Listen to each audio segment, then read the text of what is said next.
اللہ تعالیٰ نے انسان کو بہت ساری نعمتیں عطا کی ہیں۔ صحت یہ بھی ایک نعمت ہے، بیماری یہ بھی ایک بہت بڑی نعمت ہے۔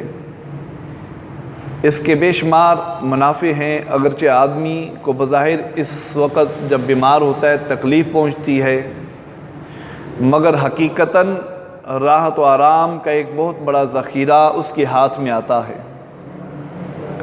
یہ ظاہری بیماری جس کو آدمی بیمار سمجھتا ہے، حقیقت میں روحانی بیماریوں کا ایک بہت بڑا زبردست علاج ہے۔ حقیقی بیماری امراض روحانیہ ہیں۔ البتہ بہت سے خوف کی چیز ہوتی ہے، بیماری جب آتی ہے انسان خوف میں مبتلا ہوتا ہے، اسی کو مرض مہلک سمجھنا چاہیے۔ بہت سی موٹی سی بات ہے کہ جو شخص جانتا ہے کہ کوئی کتنا غافل ہو، مگر جب مرض میں مبتلا ہوتا ہے تو کس قدر خدا کو یاد کرتا ہے، استغفار کرتا ہے، توبہ کرتا ہے۔ بڑے رتبے والوں کی شان ہے کہ تکلیف کا بھی اسی طرح استقبال کرتے ہیں جس طرح راحت کا کرتے ہیں۔ جب خوشی آتی ہے تو اس وقت بھی اس کا خوش ہو کر استقبال کرتے ہیں، تو جب بیماری آتی ہے تو اس وقت غمگین ہو جاتے ہیں۔ حالانکہ غمگین نہ ہونا چاہیے، جیسے کم سے کم اتنا تو کریں کہ صبر و استقلال سے ہمیں کام کرنا چاہیے۔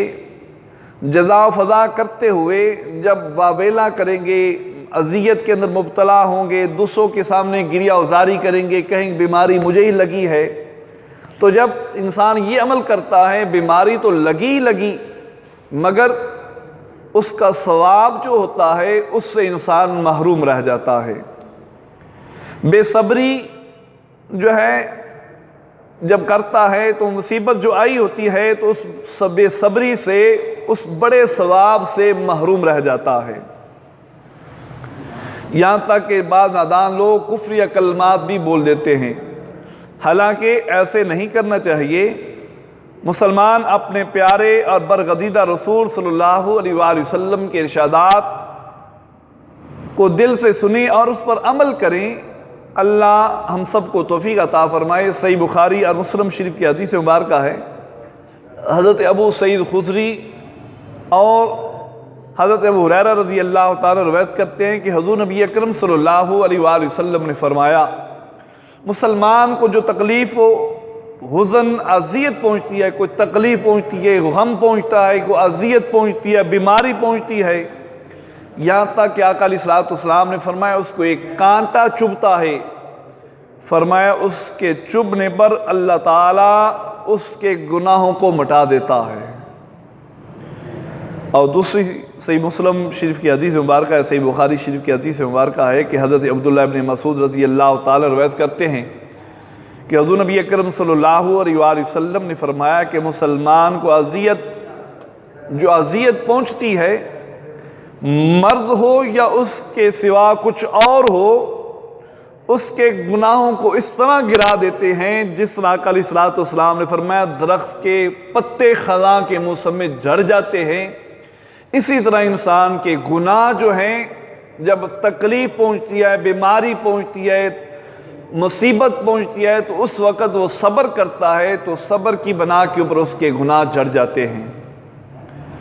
اور اسی طرح صحیح مسلم شریف کی حدیث حضرت جابر رضی اللہ تعالیٰ روایت کرتے ہیں کہ حضور نبی اکرم صلی اللہ علیہ وسلم ام صائب رضی اللہ عنہا کے پاس تشریف لے گئے، فرمایا تجھے کیا ہوا، کیوں کانپ رہی ہے؟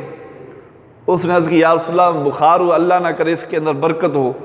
حضور نبی اکرم صلی اللہ علیہ وآلہ وسلم نے فرمایا بخار کو برا نہ کہو، وہ آدمی کی خطاؤں کو اس طرح دور کرتا ہے جیسے بھٹی لوہے کے میل کو، بھٹی جو ہے اس کے اندر لوہا رکھ دیا جائے اور لوہے سے میل کچیل جو ہے وہ آگ دور کر دیتی ہے، فرمایا اسی طرح انسان کے گناہ جو ہوتے ہیں انسان سے دور کر دیتے ہیں۔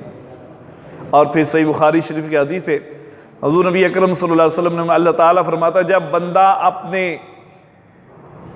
اللہ تعالیٰ اپنے کسی بندے کی آنکھ فرشتوں کو کہتا ہے اسے لے لو، اور اگر وہ صبر کرتے تو آنکھ کے بدلے میں اسے جنت عطا کر دوں۔ تو اس لیے جب پریشانی آتی ہے، مصیبت آتی ہے، اذیت آتی ہے، تو یہ مصیبت، یہ پریشانی، یہ مشکلات، یہ غم، یہ تکلیفیں جو ہیں یہ بھی رب تعالیٰ کی طرف سے ہیں۔ خوشی، مسرت، خوشی کے دن جو ہیں، نعمتیں ملنا، یہ بھی رب تعالیٰ کی طرف سے ہے۔ تو اس لیے خوشی کے اوپر بھی رب کا شکر ادا کرنا چاہیے، اور مصیبت کے اندر، تکلیف کے اندر، اذیت کے اندر بھی صبر کرنا چاہیے۔